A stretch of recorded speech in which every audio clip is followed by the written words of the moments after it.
Assalamualaikum, nama saya Azza Zafira, NPM 22111000412 dari Fakultas Tarbiyah dan Keguruan, Program Studi PGMI. Kali ini saya akan menjelaskan sedikit materi tentang komputer. Pertama, sejarah dan jenis-jenis komputer. Komputer merupakan alat yang dipakai untuk mengolah data menurut prosedur yang telah ditentukan. Komputer mampu membantu berbagai pekerjaan manusia. Awalnya, komputer dipergunakan untuk menggambarkan orang yang pekerjaannya melakukan perhitungan aritmatika atau tanpa alat bantu. Namun, dipindahkan atau diganti kepada mesin itu sendiri. Menurut ahli komputer berasal dari Amerika, yaitu Bernhard Concise Dictionary of Etymology, kata komputer digunakan dalam bahasa Inggris tahun 1646 sebagai kata orang-orang yang menghitung. Kemudian tahun 1897 menjadi alat hitung mekanis. Kemudian jenis-jenis komputer. Jenisnya yang pertama ada komputer benam. Ditemukan sejak 20 tahun yang lalu. Kemudian komputer pribadi. Digunakan oleh orang-orang tertentu saja. Komputer ini diperkenalkan pertama kali pada tahun 1980 oleh Eddie Liu di Indonesia, pendiri Dragon Computer dan Communication. Lalu ada komputer analog dan juga mikrokomputer serta superkomputer. Mikrokomputer ini dibagi menjadi pribadi dan juga rumah. Kedua, penggunaan komputer dan bagian-bagian komputer.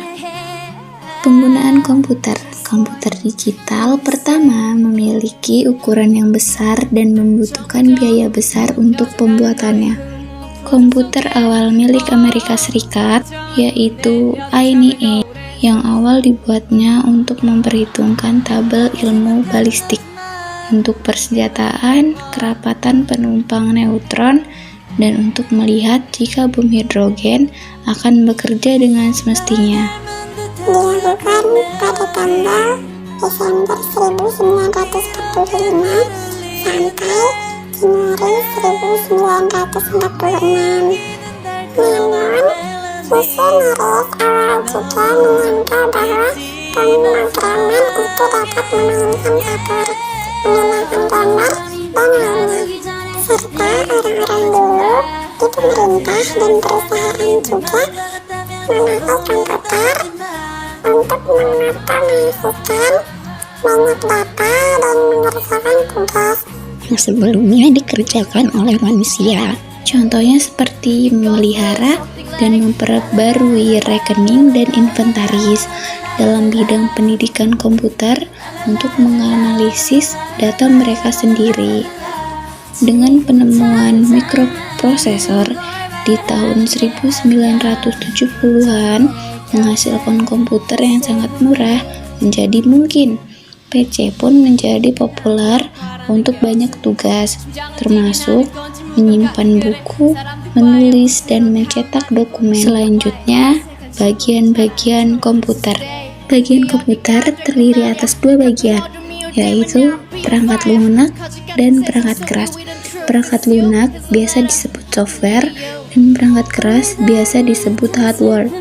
Selanjutnya ada manfaat komputer.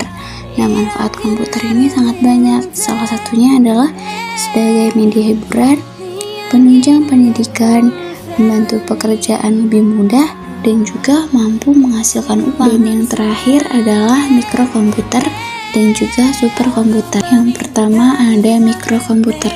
Mikrokomputer merupakan sebuah kelas komputer yang menggunakan mikroprosesor sebagai CPU utamanya. Ada juga home or small computer dan business computer.